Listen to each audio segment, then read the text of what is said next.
everyone. Welcome. My name is Sharon Squassoni. I'm a research professor with the Elliott School, and I'm housed in the Institute for International Science and Technology Policy. We have Dr. Allison McFarland here, who's the director of that institute. And it is my pleasure to bring all the way from the south of France, Dr. Geoffrey Rothwell, to speak to us this morning about the economics of spent nuclear fuel storage. So I'm going to just briefly introduce Jeff to those of you who do not know him, and then we'll give him the floor. We're going to leave plenty of time for questions and answers.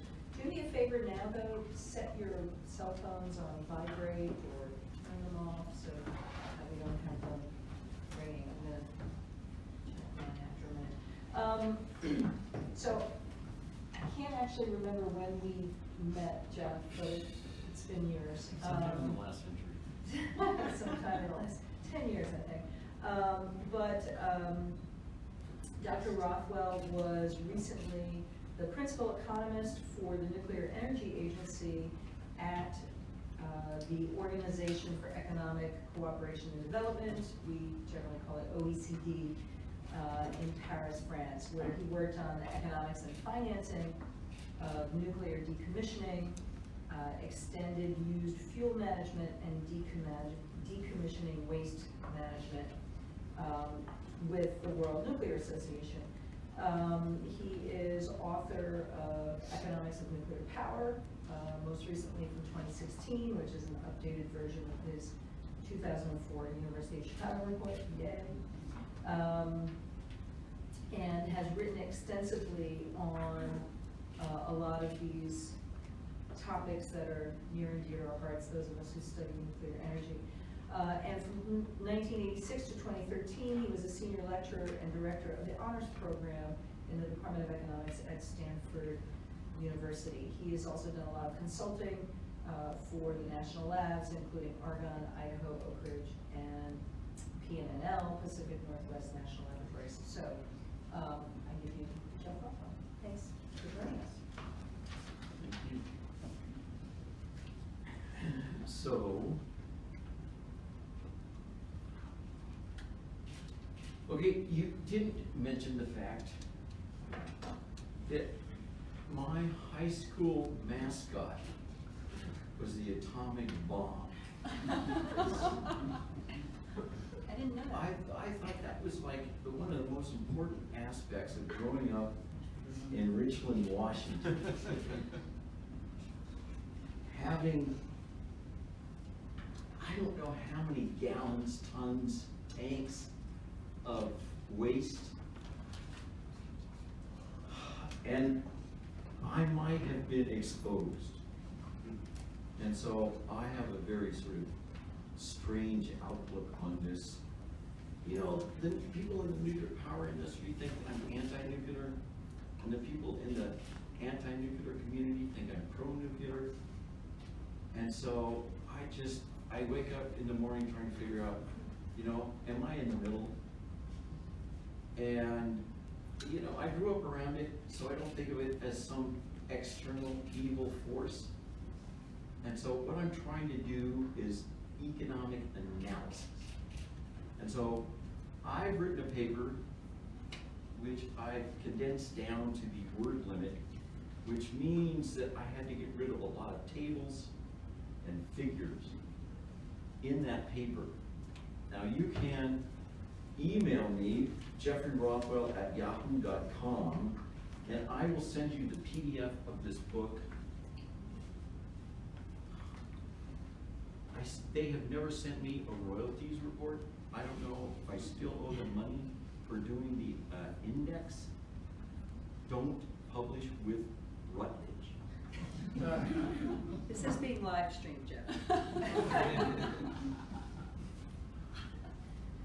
Then if they're listening, please send me a royalties. I have no idea how many, you know, copies it sold, so I just give them away as a PDF. please, you guys out there, somebody send me a royalties report.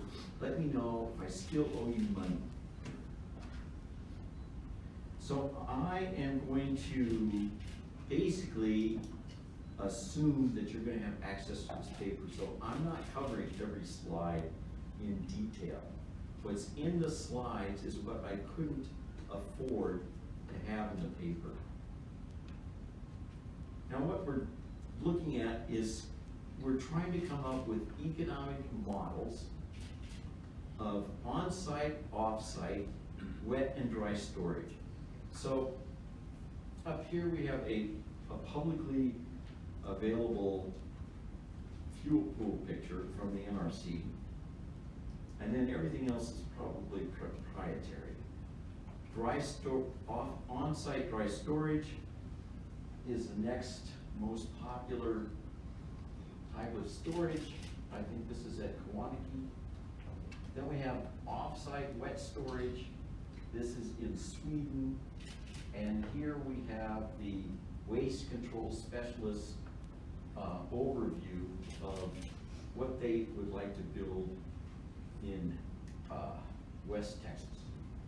And here is the spent nuclear fuel storage pad. I'm going to call it spent nuclear fuel because that's what's in the regulations. You can think of it as used. I'm not using spent as, any kind of pejorative, okay? But I'll call it SN. Waste control specialist also is planning to have other types of waste on site. So, this is basically what we're looking at is where does the average cost curve level out? So you can build up to a certain point and then you're not gonna really save a whole lot more by building it bigger. So this we'll in some ways talk about minimum efficient scale. Now, when we're doing these cost projections, they are done with error. And so there's an error band around this, around the whole thing. And so the minimum efficient scale is going to be close to when we get down to about 10% of the asymptotic value of storing that fuel. So asymptotically, you're basically leveled out so that your average cost is not changing.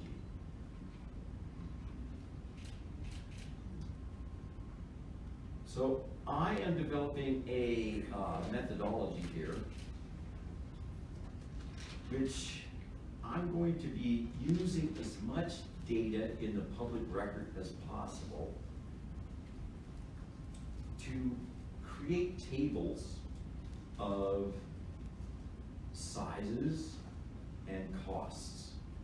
And then I'm going to use ordinary least squares to estimate the relationship between cost and size. Size is the independent variable, cost is the dependent variable.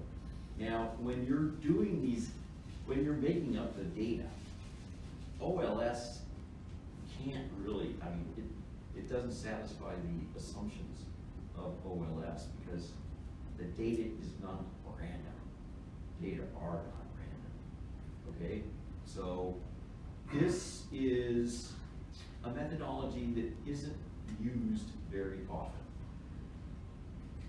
Total capital costs is going to be equal to fixed capital, how much you have to put up to get the facility in place, and then there's going to be a unit capital cost that depends on size. So for example, licensing costs, generally it doesn't matter, and there are people in the room that could answer this question, but generally, you get a license to do something, and it's not a function of the size, okay? Particularly the size of the amount of fuel. So there's going to be some fixed capital cost and a cost that varies with size. And there's going to be some fixed O&M cost and O&M that varies with size. Now, generally, economists will advocate doing a net present value or cost benefit analysis, but we don't know what the benefits, we can't quantify the benefits of spent nuclear fuel storage. It's very complex to determine what those benefits are, given that we don't have defined paths. And so you can come up with any benefit value you want, or you can calculate the cost and then calculate, well, what would be the value of this that would equate the cost and the value. Okay, you can do that. I'm not going to do it, okay, because it's, anybody who thinks that they can come up with a value of spent nuclear fuel storage is crazier than I am. So, I'm going to go through each one of these on-site, off-site, wet and dry, and determine the fixed capital, the unit capital, the fixed O&M, unit O&M, and these are going to be over a lifetime. So we're going to be multiplying by a factor, a capital recovery factor, that is going to turn this uniform expenditure over time into values at the start of operation of the facility. And then, after I do that, I'm going to create tables and then use those tables to calculate this relationship between cost and size. And generally in economics, the cost curve is U-shaped. But there doesn't appear to be, at least in the public domain that I've found, of a size at which costs increase. And so generally these are going to be inverses. So I worked with this group, the Generation 4 International Forum, from December 1999 to my decommissioning on August 1st, 2018. And we developed a code of accounts. And this code of accounts was used by ORFL to come up with estimates for a high temperature, an advanced high temperature reactor system. It's a molten salt system. And so they would base it on work that had been done on System 80 plus. Now System 80 was supposed to be a standard, okay? And Palo Verde, there's 3 units built at Palo Verde.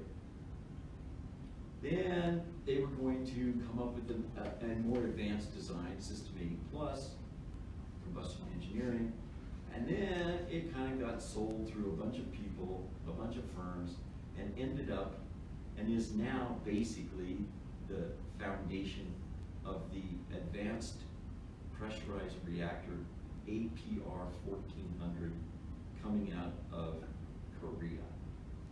Okay, so we'll talk about, you know, oh, costs have gone through the roof. Well, maybe in this country, because the supply chain is like wiped out.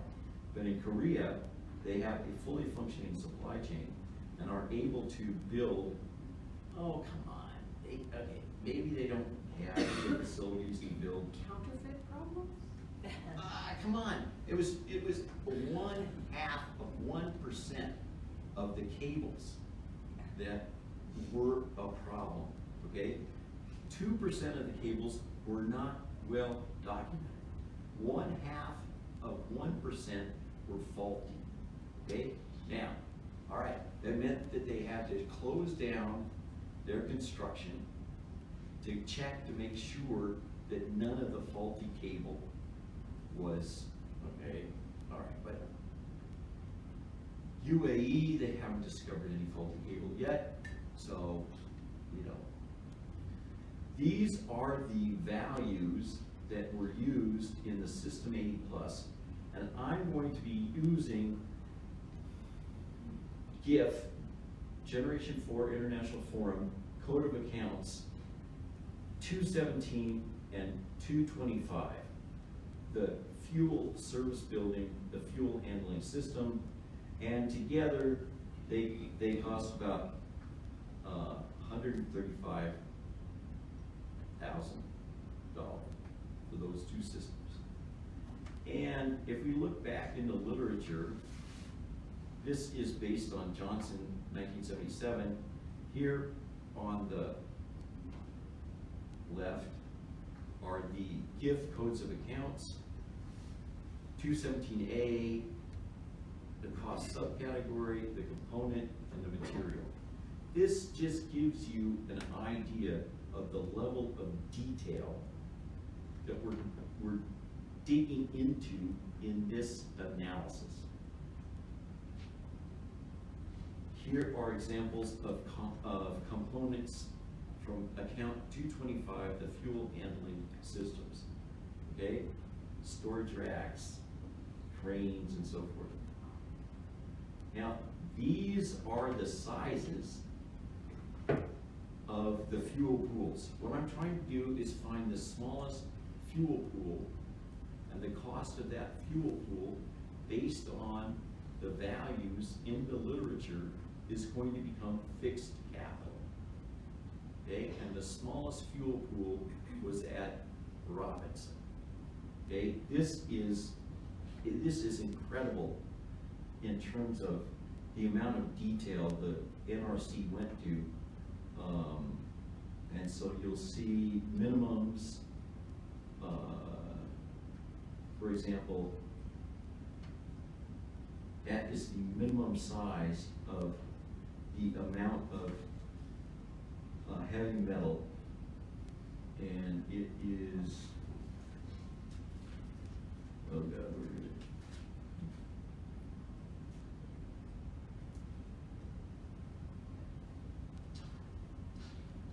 Now, what I'm going to do is assume that fuel pools are squares and that they are all 12 meters deep.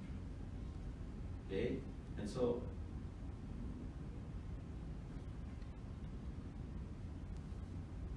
I have to go over the capital costs. Here are fuel pool personnel updated to $2017, and it comes out to be about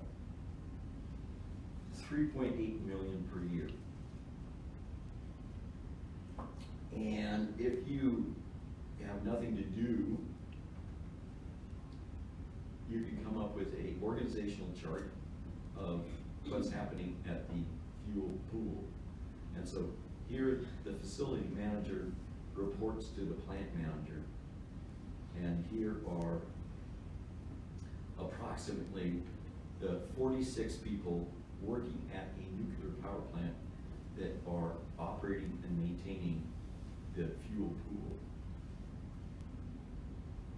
So now ROD 1991 was the last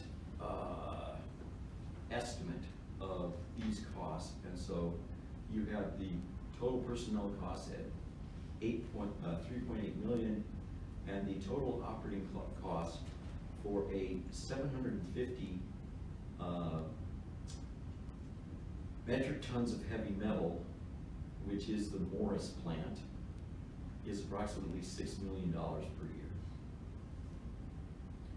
So with this information, I'm going to create a table with the pool length and width, and I'm going to assume squares, and fuel pools don't have tops. So we're going to look at the sides and the bottom, okay?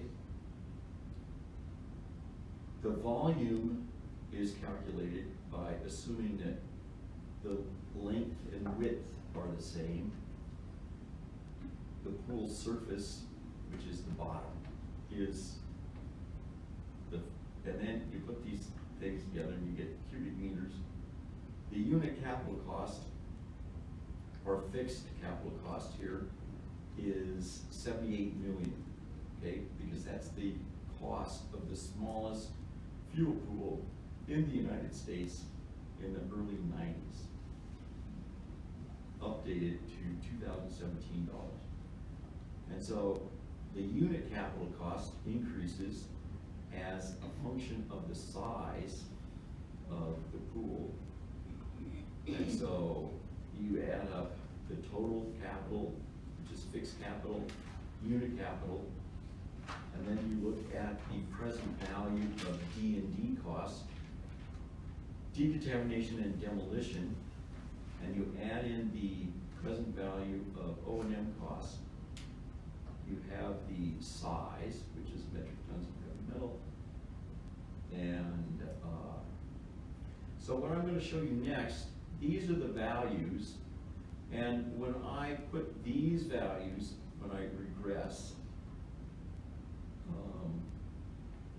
cost on size, I'm going to, these are the data that I'm going to use, and this is my estimate.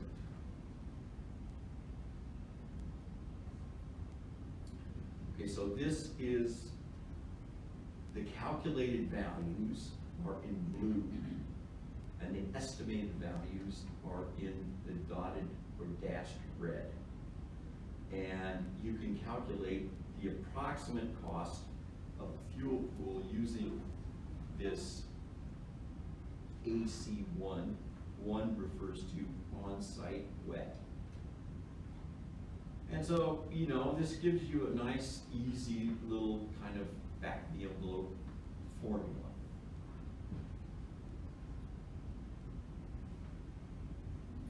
Now we're going to get into on-site dry storage.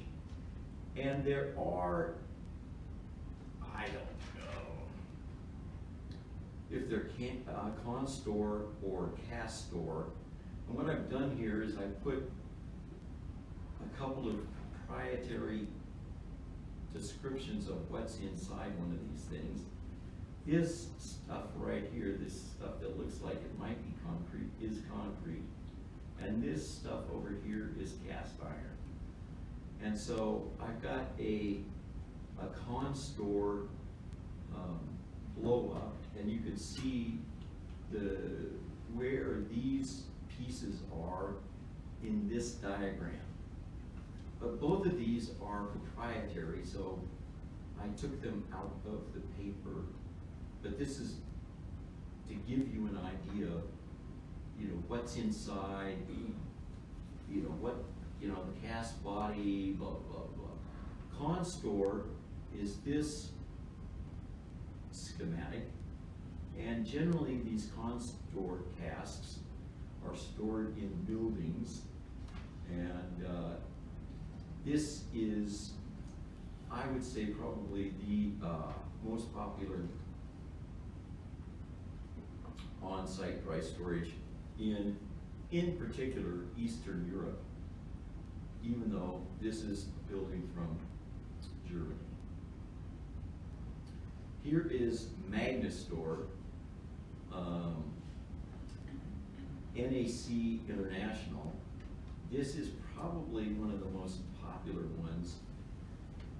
Here what I've done is take the schematic, I compared it to what it looks like before the concrete is poured into the form. And you'll see all of the rebar. This is what it looks like on its own. And here is a cask mover. These casks are mighty heavy. And so this is from Kawanaki. One of the most complex is Nuums. I hope I pronounced that right. New homes. There's no E in it. Jesus Christ. Somebody tell them to. God. Okay, this is leftover Arriva, now called Orano. And here you see what it looks like inside, just like I showed you with the other ones. Here's what the storage facility looks like before you pour concrete onto the rebar. This is what the cask transporter looks like. This is the finished product, and this is what is going to be used as a transport cask, although I think they recently licensed new transport cask. Okay, one of the sort of like overachievers is Holtex High Storm UMAX. Now this is a Google Earth photo of SOMS, San Onofre Nuclear Generating Station 1 and SOMS 2 and 3, and you can see that here they have one of these Holtex storage systems. These Holtex storage systems are basically, you're putting your cask in concrete, and you've got a very small head to it. And so, you know, I don't know, climate change, what's going to happen to the Pacific Ocean, but this thing is mighty close to this thing called the Pacific Ocean. And those are below the surface. These are below surface, so Well, they're not entirely below surface. they've got these little little heads on top that can be taken off. The idea is that the heat is supposed to dissipate, but you know, does it really? I don't know. So you've got some venting going on. Is that what you mean, Allison? What? They're not exactly. They're not in ground. They're Right, not under the ground. But it's, if you live as they do in an earthquake-prone area, that's a very stable formation for storing spent fuel so it doesn't fall over. Right. So if you compare living next to this thing, you can see there's something there. If you're talking about living next to this thing, you know, maybe you might just forget about it. It has its purposes. Okay, so in an IAEA document, we have a breakdown of what the interim spent fuel storage installation at Maine Yankee is estimated to be. I'm not going to use these values because I have better values, but this gives you an idea that the dry storage facility to hold 543 metric tons of heavy metal at Maine Yankee costs about $200 million. Now, we're going to have to, at some point, take these dry storage casks and move them either to a central facility, God help us, a reprocessing facility, or I don't know who you pray to get a deep geological repository. I don't know if there's any spirit in the universe that is working on this. The Finns You can pray to the Finns if you want. They're almost ready to put the stuff down into their, but moving now, we've got all these different casks, and we're gonna have to move them to some central location. And they might not fit in any old transportation cask. So now we have to come up with technology to move the things. Now, the cost of dry storage depends on whether or not there's an on-site staff. So when the plant is operating or decommissioning is actually happening, there's going to be an on-site staff that's going to take care of security, administration, you know, that kind of stuff. So there's going to be two different operating costs. One when there is a staff on site, and one where there is no staff on site. And so here we have a little S. S means staff. The S equals 1 is staff. S equals 0 is no staff. So we get two cost curves. One where there is no staff, and one where there is staff. And these are our rules of thumb, which, you know, I didn't show you the table, but you know, you go through, you do the same table that I did before, and you make these calculations. And even though, you know, the estimate, look at that, it's not, these are calculated values, so we can't really talk about error.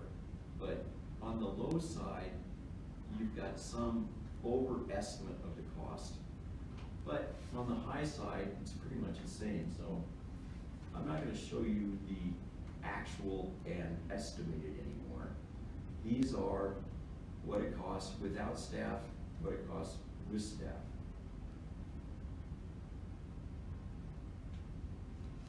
Now, here we're comparing fuel pool sunk and non-sunk costs.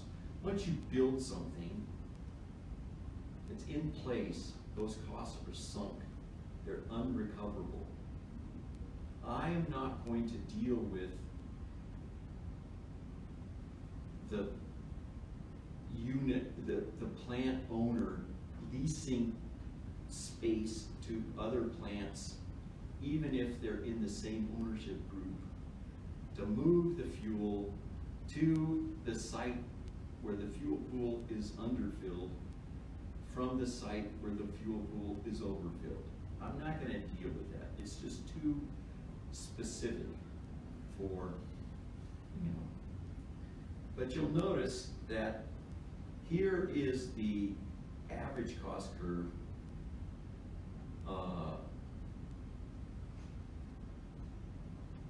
total. Here is the average cost curve for a fuel pool. Here is the cost without capital. These are the costs that you have to incur every year. And you'll notice that on-site storage is approximately equal to the O&M and D&D costs of wet storage. So if you've got staff on site, the construction and operating costs of on-site dry storage are approximately the sunk costs, or the cost of operating fuel pool, not including the sunk costs. Okay, now, because I'm in Europe, and everybody's got to talk about everything.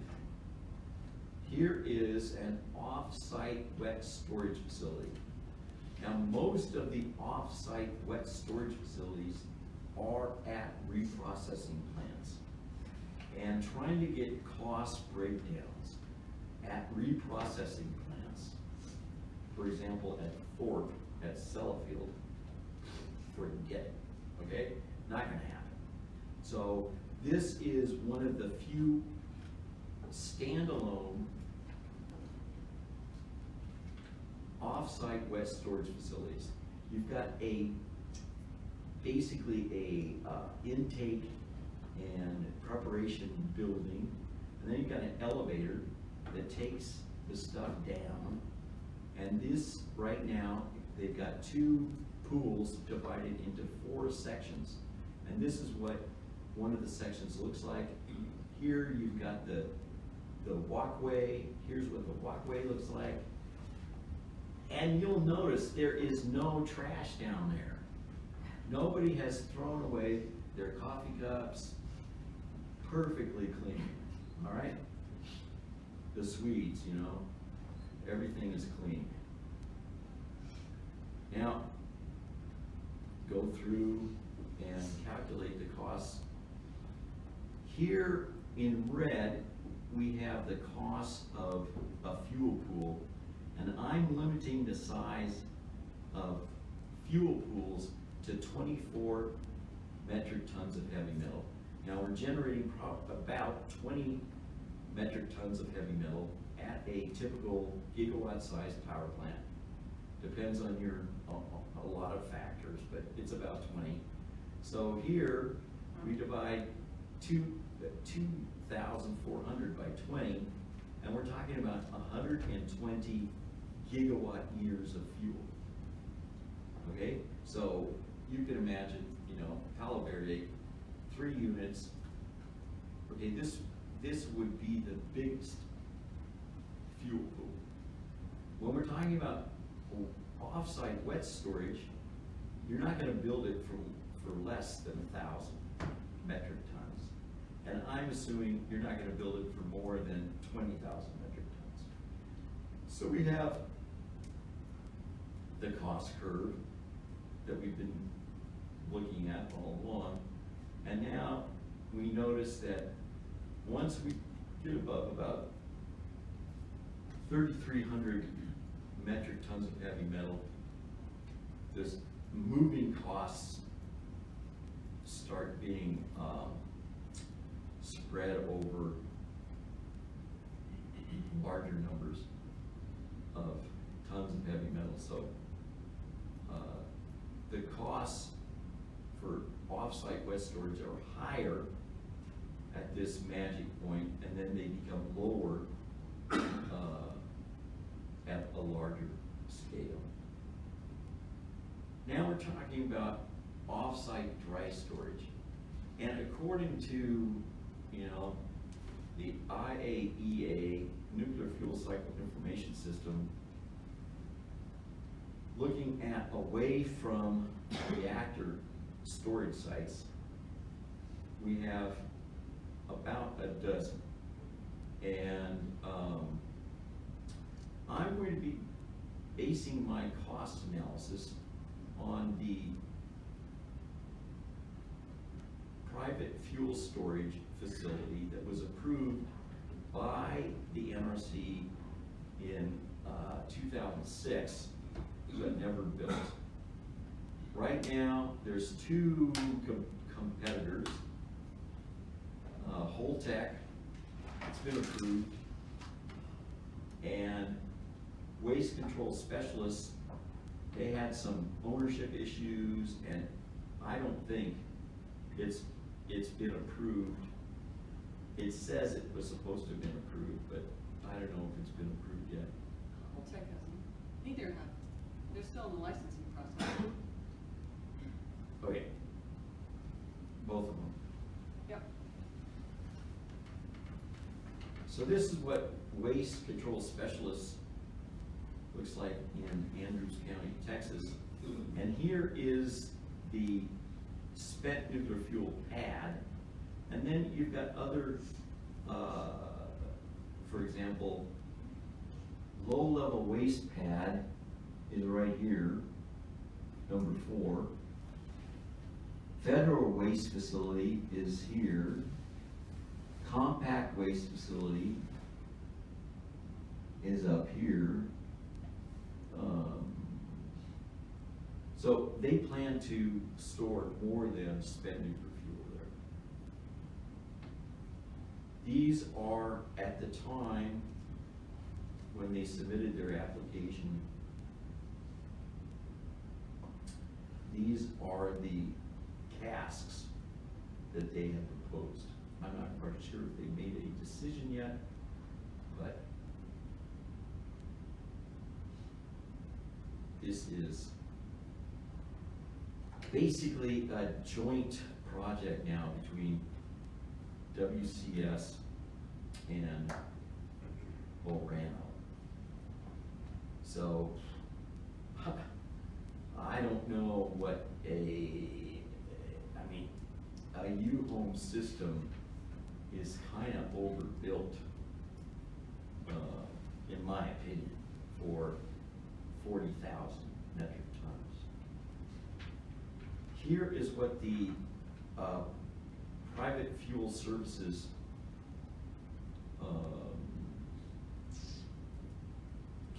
schematic looks like. And we're putting 40,000 metric tons into 4,000 casks on 40 hectares. And we're putting 40 hectares around to secure the area. And so this is an approximately 2 kilometers square. And so this is what the fuel chart, the organizational chart looks like. As soon as this thing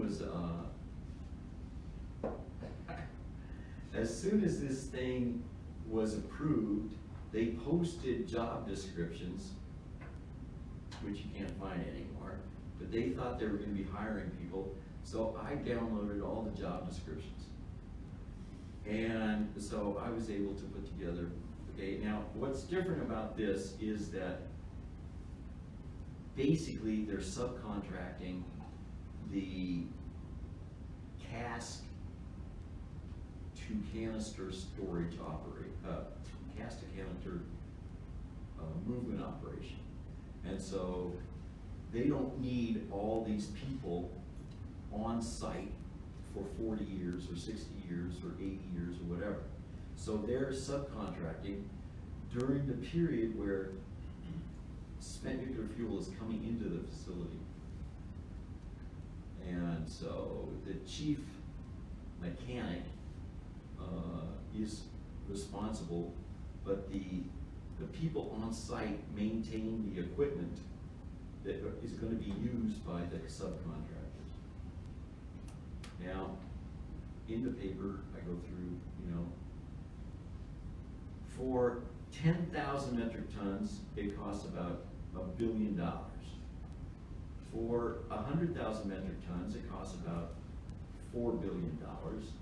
And you have this declining average cost curve, and the minimum efficient scale is out here at about 110,000 metric tons.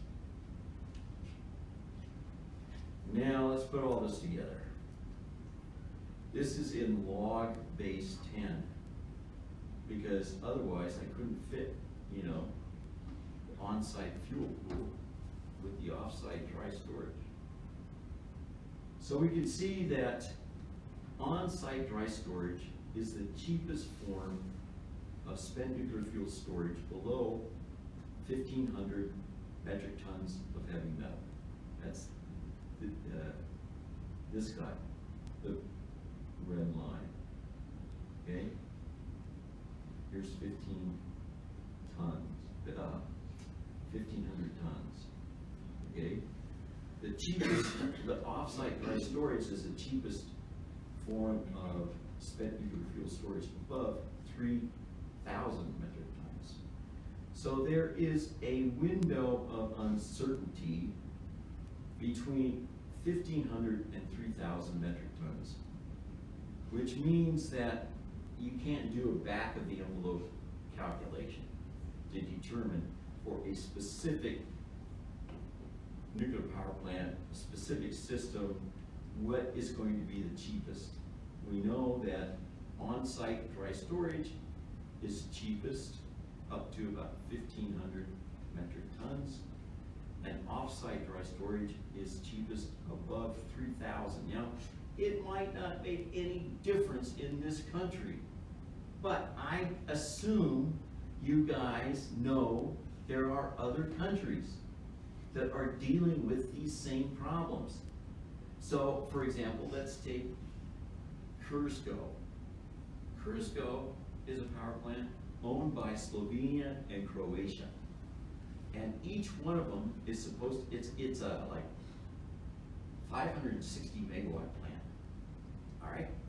Each country is supposed to take half of the spent nuclear fuel. Now, okay, we're talking about, you know, a couple of hundred tons of paper. So for them, you know, are they going to create a, you know, a compact? Are they going to ship this stuff to Russia? I don't know, but they don't know either. And so all those countries with these, you know, small fleets take a look at this and say, well, hell, I mean, you know, we've got to know precisely what those fixed and variable costs are before we can do this for a particular fleet. Okay, all I can say is on-site dry storage is cheapest below 1,500 tons, and off-site dry storage is cheapest above 3,000 metric tons. But I can't say for a specific situation what the cheapest, because now we're going to be talking about security, safety, all these other non-economic, and so this is a start. And according to, there's this paper published, I think in 2001, something about the point of all this is not to come up with precise figures, but to come up with rankings. So I've been doing all of this in cardinal values, real numbers, but all we really care about is the rank. Have you heard this? No, you never seen that? Could you quote it? No. If you had to, if you were being tortured, could you quote that sentence from 2001? Okay, so once the plant has been decommissioned and only on-site dry storage remain, there appears to be no cost reason from the point of view of the NPP owner-operator to move SNF to consolidated facilities. They're already paying, and then they have to sue the DOE to get paid back. Now, who's going to pay for moving this spent nuclear fuel out of dry cask storage, which they've paid for? And it's unlikely that they're going to get, you know, help without reimbursement. I mean, you can imagine how long it takes to have a lawsuit against the DOE to try to extract out the funds that were supposed to be separated. But they aren't, they're part of the general fund. And so there is a equilibrium of keeping dry storage on site. There has to be some public action to get that stuff moved off site. Somebody has to come up with a plan. Some people in this room are supposed to have that plan, but it just hasn't happened yet. Okay, but there is a consensus that consolidated facilities, probably dry, are more safe and secure than facilities distributed on, what, 60 sites? 65. What? 65. 65. 55, you know? 65. Well, there's other sites where there's crack, okay? Well, yeah. Okay, so that's why I mean, from being from Richmond, we got a lot of crap. Okay, it would facilitate final disposal and might reduce perceived risks by local communities associated with storing NSF.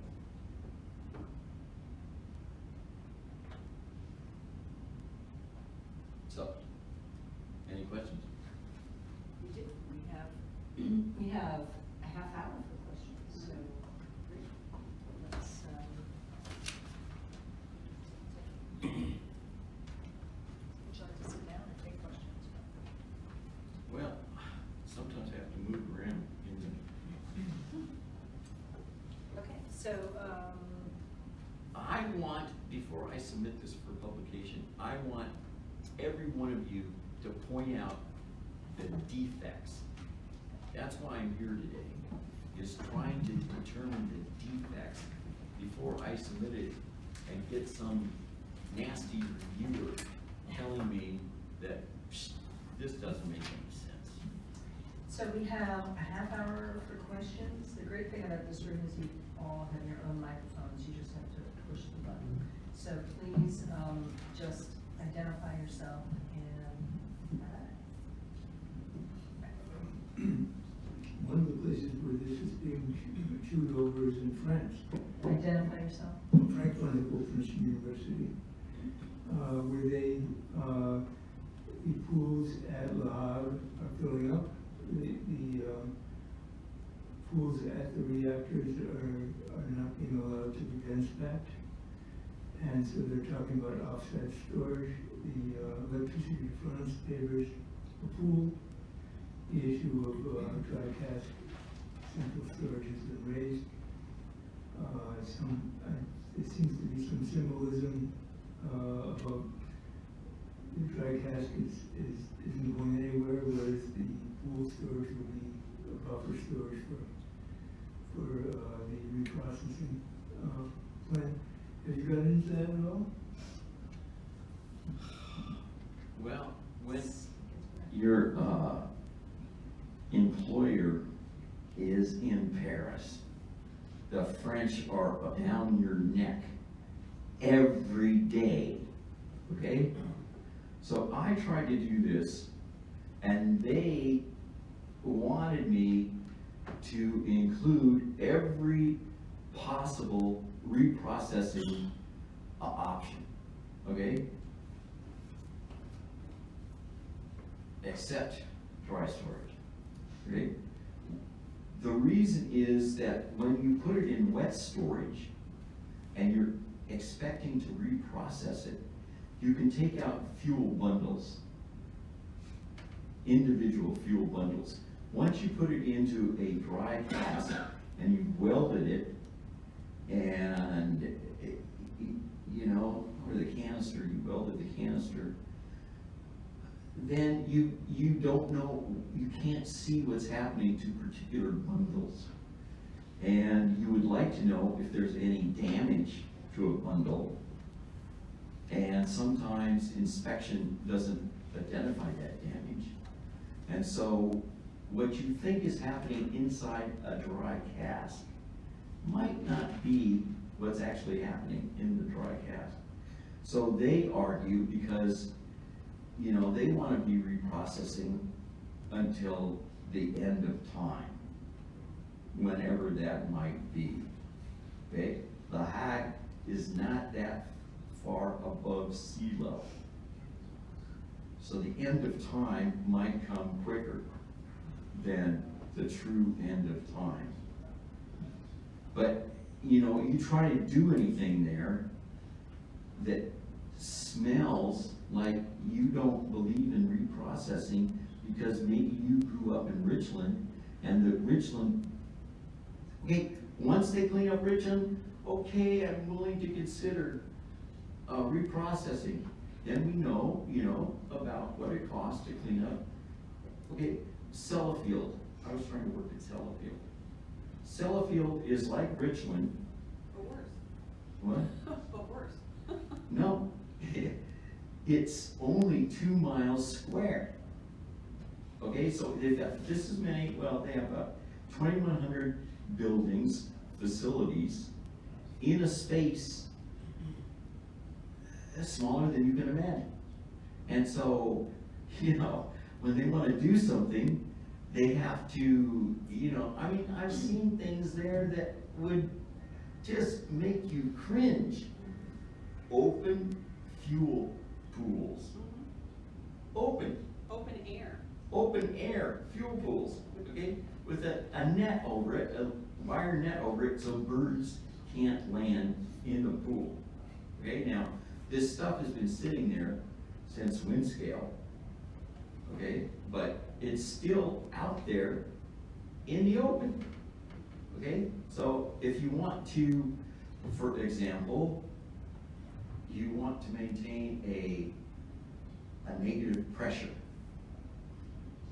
Okay, so you fill your building with argon, and then you bring in those little things that they have at the fair that go down and grab the little animals and bring them up. Have you ever tried that? Oh, come on, more people. Little claw, you know, you put it in your quarter, and then have you ever won anything? No. Okay, so they built this $90 million claw machine to go in and unload 24 cylinders of crap with a claw, okay? And they broke it up into 9 modules, and they had to have like they had to close off the inside, bring in a module piece, close that off, fill it with argon, and then bring this piece into it. After, I don't know, months, they put their claw down into the cylinder. And sometimes it comes up with nothing. Okay, so you guys had these guys all suited up. Takes an hour to 2 hours to get suited up. They go in with their little deals. They reach the claw down into the cylinder, and they grab something, and sometimes it's empty. And they do that all day long. And, you know, there's just no place to put anything in solid field. So if you create waste, where are you gonna put it? The whole place is waste. So, they have wet storage, okay? The French have wet storage. And they've got this political idea that if they were to build dry storage, then that would mean that maybe EDF might decide not to reprocess everything. And so if you don't include, this is why this never got published at the NEA, because it doesn't have enough stuff about, you know, and of course, they're not gonna give you cost information about this new fuel pool that they're building at the high. And so, you know, it's like, you know, you don't show up for the hearings, and then they say, well, you didn't do it. I say, well, you didn't give me the information. Well, you didn't do it. Well, you didn't give me the information. Well, you didn't do it. So, you know, that's what the French are like. And why, you know, if you're talking about corruption in Korea, you know, France is not that far off. They do their own inspections. But They've had their own forgery problems. they have their own Falsification. welding problems, for example. And Yes, that too. They've had a lot of problems. Jeff, can I ask, while everybody's gathering their thoughts, a non-economist question? So, is the difference in the cost between wet storage and dry storage mostly down to the labor? well, these guys, you can't, these things are really, really, really heavy.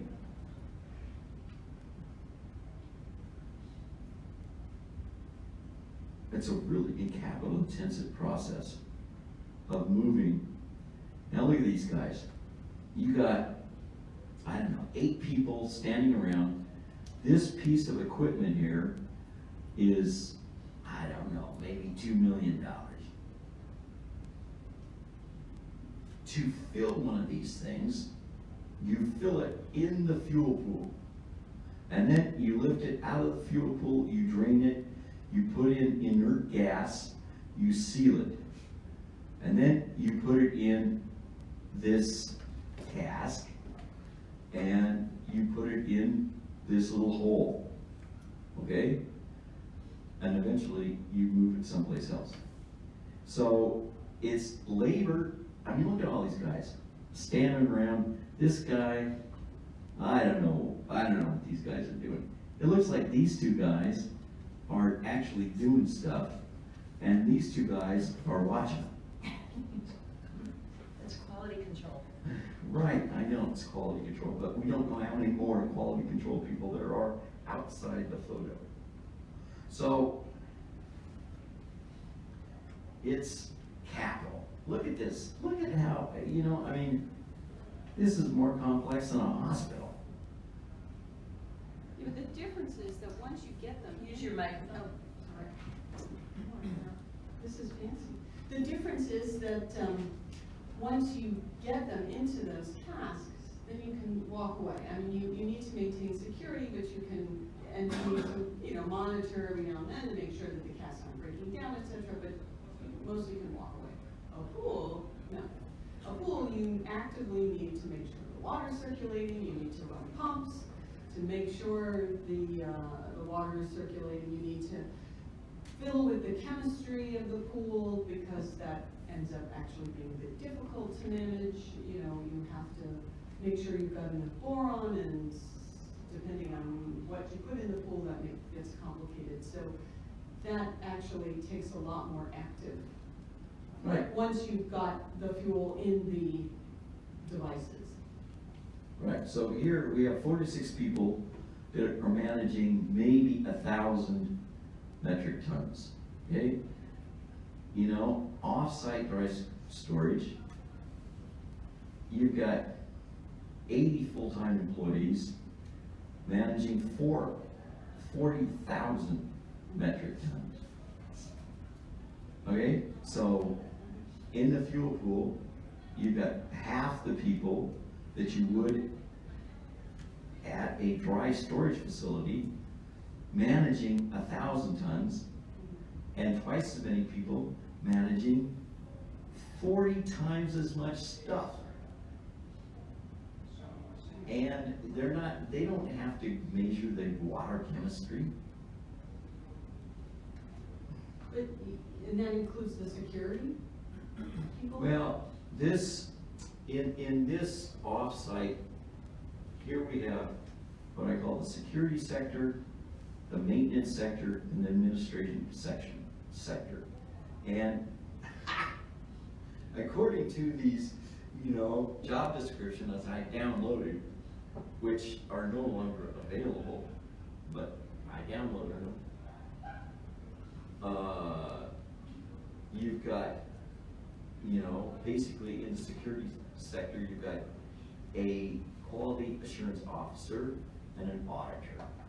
And then you've got radiation protection management, emergency coordination, and what we think of as. Right, so Jeff, the one problem, this is PFS, PFS, and this is from what date? 2006. Oh, 2006. Oh, no. No. That's when they did their final, this is basically, I downloaded these job descriptions after the NRC had given the approval. Okay. And so they were thinking they were gonna move on.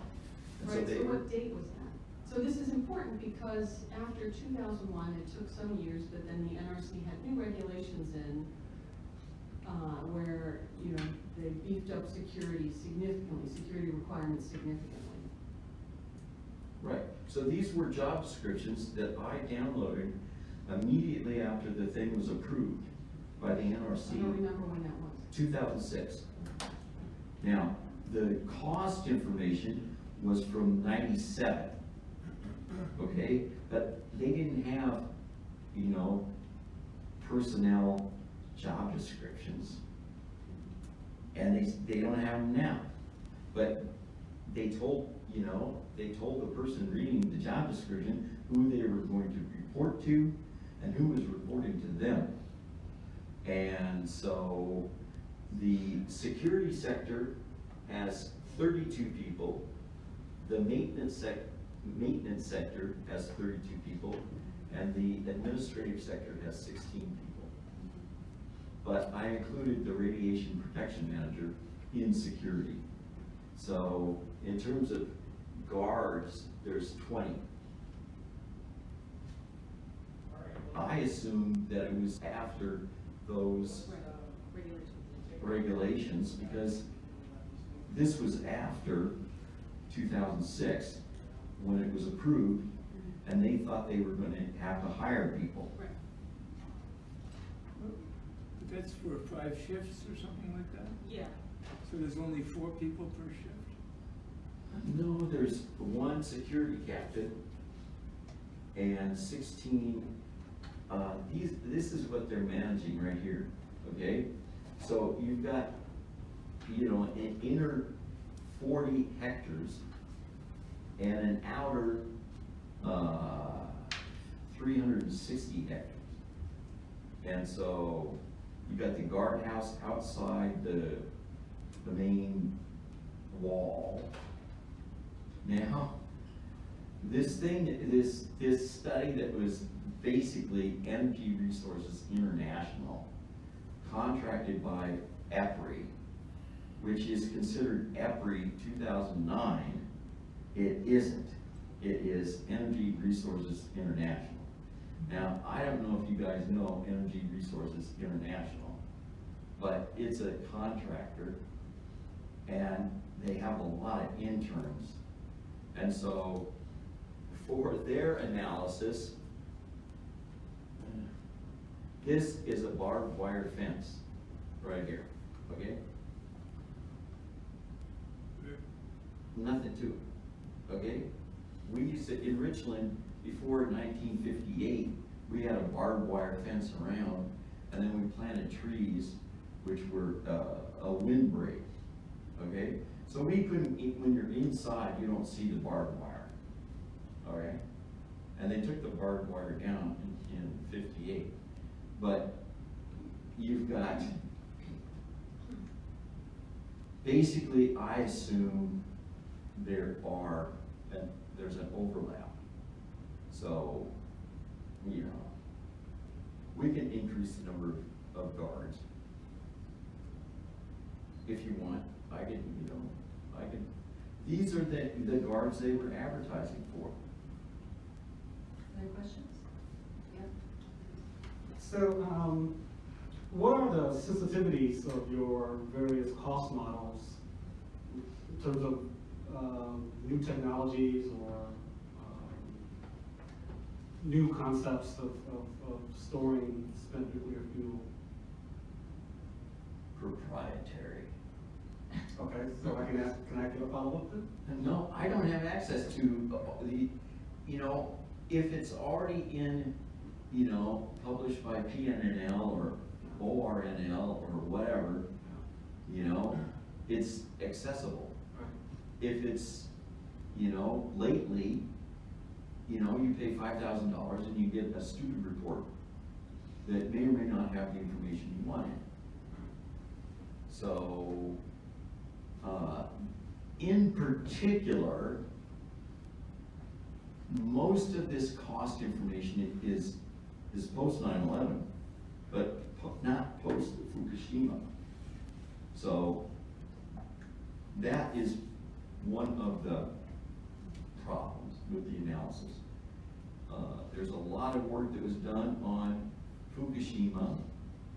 They found that there was no problem with any of the dry casks in Japan for any of the earthquakes. And so the Czechs did a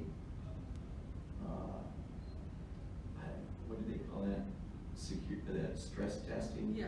Yeah. And found that, you know, it was gonna work. But I'm not quite sure what post Fukushima costs might be. Okay? Move the diesels to higher ground? Well, because the dry casks were sort of beyond design basis, I'm sure the dry cask numbers are relatively good. Okay, it's the fuel pools and either on-site or off-site that probably have a lot more. I mean, a fuel pool is, let's say, the size of this room, and it's covered with steel sheet and epoxy. And there's welds. Every piece of steel sheet has to be welded to the next piece of steel sheet. So in Japan, they found that, you know, at Fukushima, there's some leaking because the welds aren't perfect, okay? And so if you have an earthquake, you just need a little bit of movement, and so you've got a leak. Now, the epoxy coating is supposed to take care of that, but anybody who's worked with epoxy knows that it's a hassle. You mix up your two things, and you've got, like, I don't know. I thought I was doing well in the United States making a taiko drum by putting epoxy inside the wine barrel. I was okay. I go to France, I buy epoxy, and it hardens in 30 seconds. Okay? You feel the heat coming on, and you've got 30 seconds to put that epoxy. I ended up with a lot of solid epoxy. Okay? Epoxy Is there nuclear grade epoxy? Probably. Probably. I mean, I know Is there's. it on the nuclear inside grade. or the outside of the spent Probably both. So, Jeff, on the pools, in the US, there were requirements made by the NRC for the spent fuel pools. It was mostly to do with instrumentation, so that the operators of the reactors would know the level of the pool remotely. And so that was all done. So that's already a sunk cost in the US anyway. And I imagine in a number of the other countries that decided to have this kind of addition, it was a relatively easy fix and a relatively cheap fix, and I think it's probably already done, so it's probably a sunk cost. So it only bear on building a new pool somewhere. But just FYI. Well, and, you know, the Chinese are building a lot of new pools. The Koreans are building some new pools. How many new pools are being built in America? Well, that's a good question. I don't, two? Two. Okay? So basically the Chinese are building one every 2 weeks. And so, you know, they've got experience. Now, this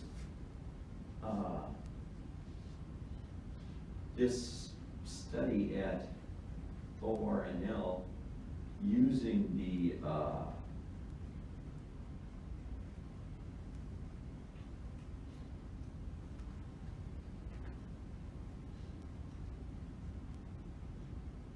gift code of accounts.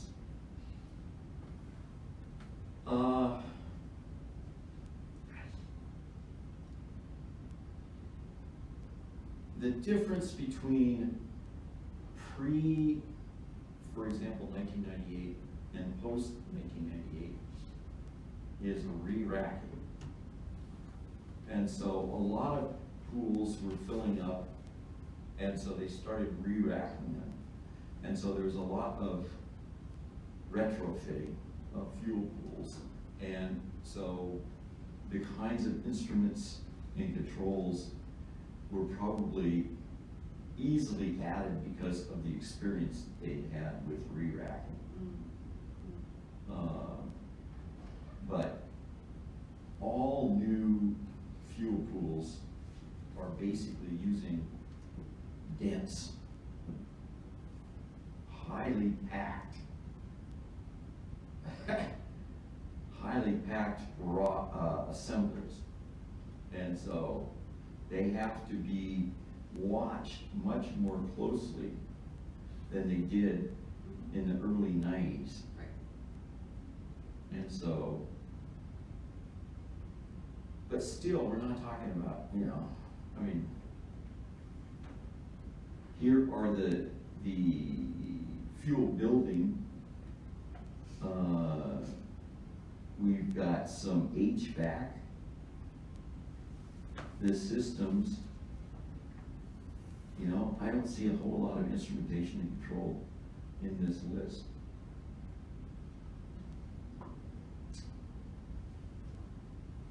So, that is the one problem with this analysis, is trying to get post-Fukushima cost data. So one suggestion, and I don't know, maybe you already looked at this, but I don't know how much data you're gonna get from it, but you can look at the NRC's webpage for both Holtec and the WCS, which I think is now called ISF. There are some numbers there, I just looked them up on my phone. So there are some numbers of their estimates of costs of building for the dry storage, the consolidated dry storage. Right. So then you gotta translate them into, those estimates are in then spent dollars, generally. They're not in today's dollars. And so you've gotta figure out the time horizon, and then you've gotta take those numbers and bring them back to 2019 or 2017 dollars.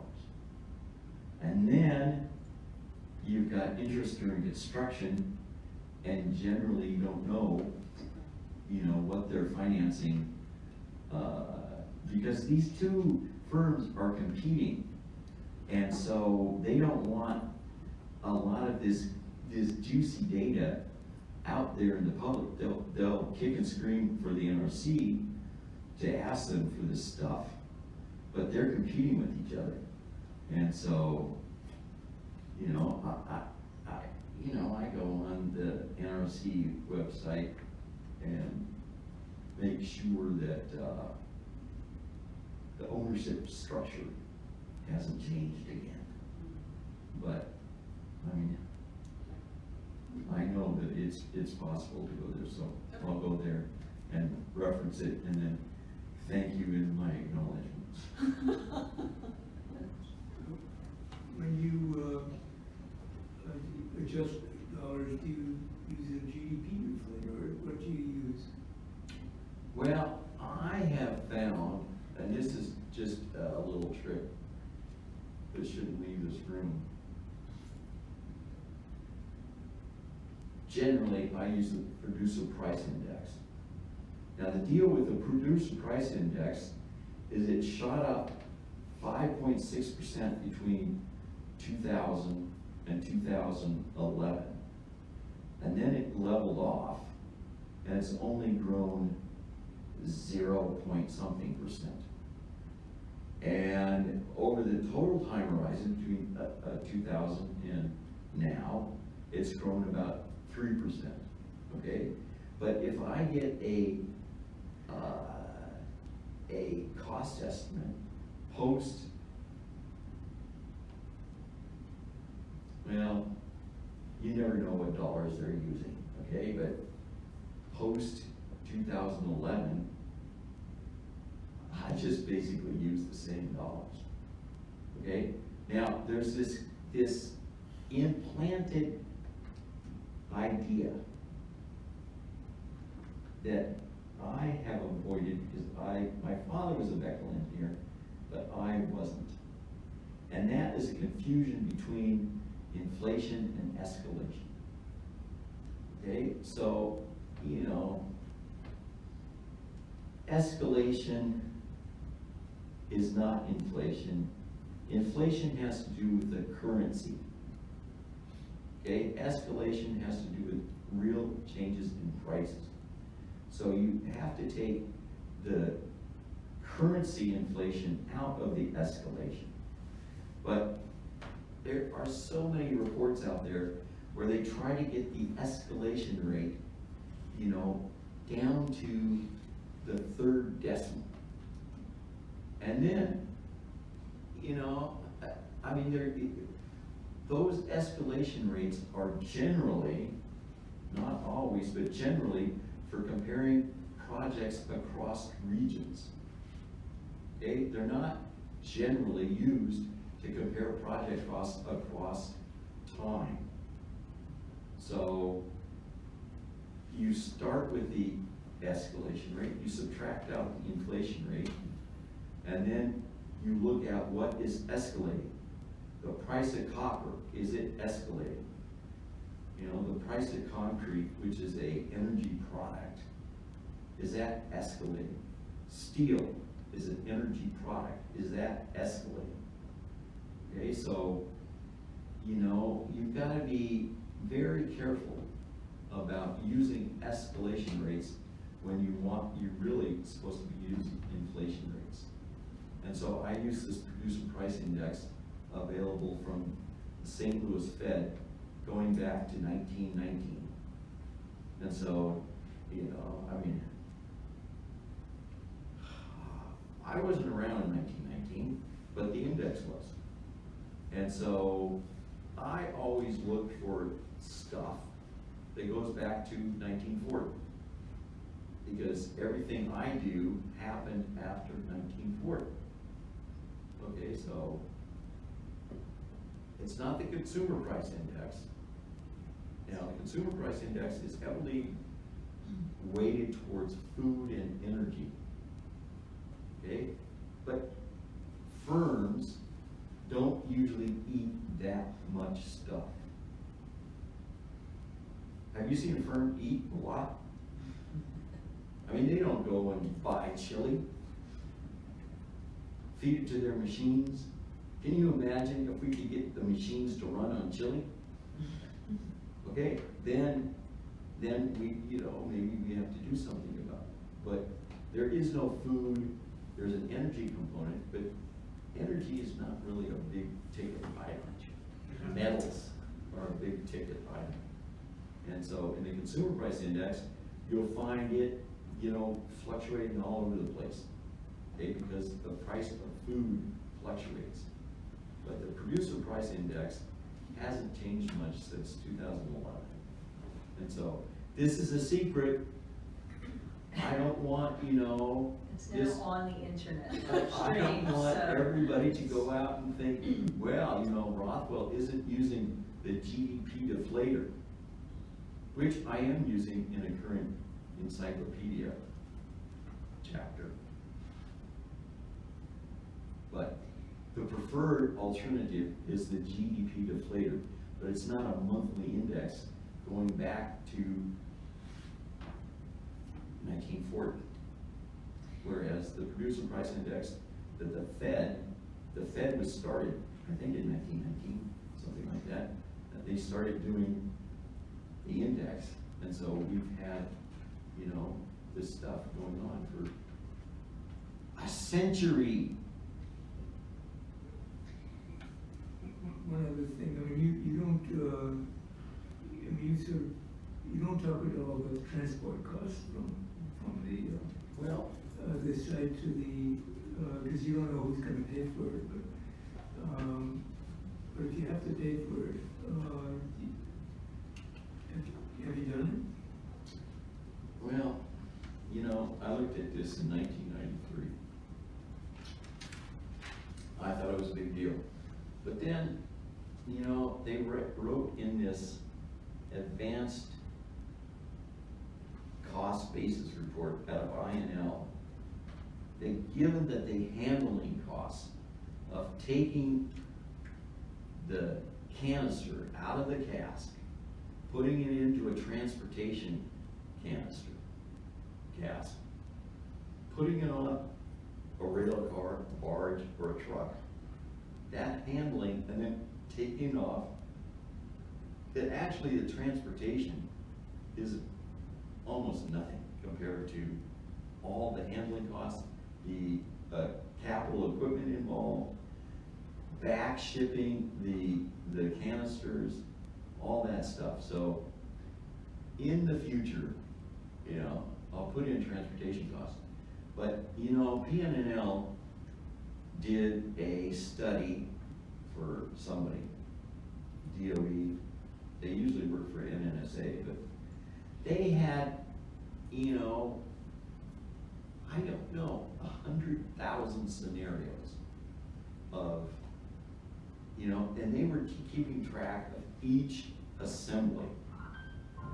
And they were trying to minimize the amount of transportation from every site to possible sites. 100,000. I said, you know, well, why don't you just give me it? They said, nah. And so, I mean, we can look at, there's been studies that have calculated every transportation possibility, okay? But, you know, when you're in Europe, and you're working in Europe, transporting stuff around Belgium, you know, compared to what it costs to put it into a transportation cask, even around France, these are not huge countries. Now, in the United States, I think in the US it's a different situation, but that's in part because there are a number of the reactor facilities that aren't actually not transport ready. And what I mean by that is, if the plan is to transport by rail, and mostly the plan would be to transport by rail because that's cheaper and easier, their railheads aren't ready, they don't have them, they don't exist, they're the wrong gauge, etc. And so that is going to be very expensive. Because rail is very expensive. right, but then you've got to do it not in a general way, but a specific way, which is why I have this range of uncertainty between 1,500 metric tons and 3,000 metric tons. I throw up my hands and say, you have to do site-specific studies, and in those site-specific studies, you include, you know, upgrading your railhead, upgrading maybe some track between, because, you know, I mean, these things can't be over 120,000 tons, and, you know, some rail, I mean, we haven't really kept our rail infrastructure up. And so maybe we have to, you know, check the track between each plant and a consolidated site. And beyond that, the rail is privately owned, and they may refuse to allow the transportation of this, or they may charge a lot of money because you can only transport a few rail cars of spent fuel at a time, and you have to do it slowly, and that holds up business on the track, etc.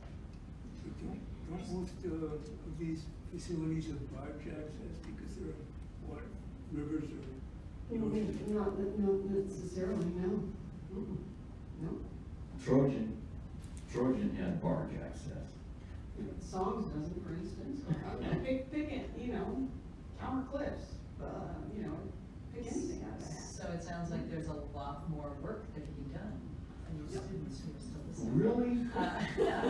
It So sounds listen, like- we are out of time, but I want to thank you, Jeff, for a really interesting talk and a wide-ranging discussion. Thank you for coming. You know, I know this is an extremely chilly day, and I would just so be in bed myself, reading. But, so thank you for coming down. votes. So, thank you very much.